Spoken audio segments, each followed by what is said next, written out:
ఇక 5 ఏళ్లు ముఖ్యమంత్రిగా ఉండి సొంత ఊరు పులివెందులకు వైఎస్ జగన్మోహన్ రెడ్డి ఏం చేశారని నంద్యాల ఎంపీ బైరెడ్డి శబరి ప్రశ్నించారు.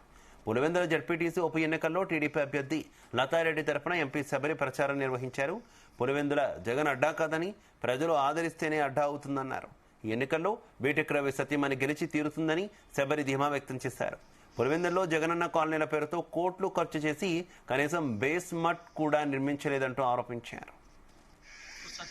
మనం చూస్తే పల్లెలకు సాక్షి వాళ్ళని దింపినారు, సాక్షి వెహికల్స్ ని దింపినారు. ఎందుకు? మా సాక్షి వాళ్ళ పైన మనం ఏదో చేస్తాము, వీళ్ళ వెహికల్స్ ని పగులు కొడతాము అనే ఉద్దేశంతో వీళ్ళు దింపి మా పైన ఒక బ్యాడ్ ప్రచారం చేయడానికి చేస్తున్నారు. ఖచ్చితంగా నేను ఈసీ దృష్టికి కూడా తీసుకెళ్తాను. లేకపోతే సాక్షి వాళ్ళకి ఏం పని? ఊరూరికి వెహికల్స్ వచ్చినాయి, ఊరూరికి శాటిలైట్ కవరేజ్ ఉంది. ఏం అవసరం అండి వీళ్ళకు? ఏదైనా నిజాయితీగా చేస్తే మీరు గెలవచ్చు. కానీ పాపం ఆయన మొన్న రప్ప స్కూల్ ఇక్కడే పులివెందులలో హెడ్ క్వార్టర్ అయింది. ఇప్పుడు బెంగళూరుకి షిఫ్ట్ అయింది హెడ్ క్వార్టర్. దాంట్లో ఉన్న స్టూడెంట్స్ అందరూ పాపం అల్లాడిపోతున్నారు. అందుకు పాపం ఆయనకు ఎక్కడ సపోర్ట్ లేకుండా పోతుంది.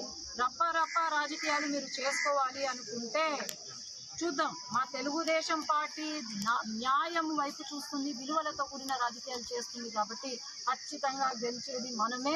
రవి అన్న గెలుస్తారు, ఇక్కడ లతమ్మ గెలుస్తారు, ఇక్కడ చెప్పి మేము తెలుగుదేశం పార్టీ జెండా ఎగరబోతుంది, ఇక్కడ గెలిచే తీర్పు.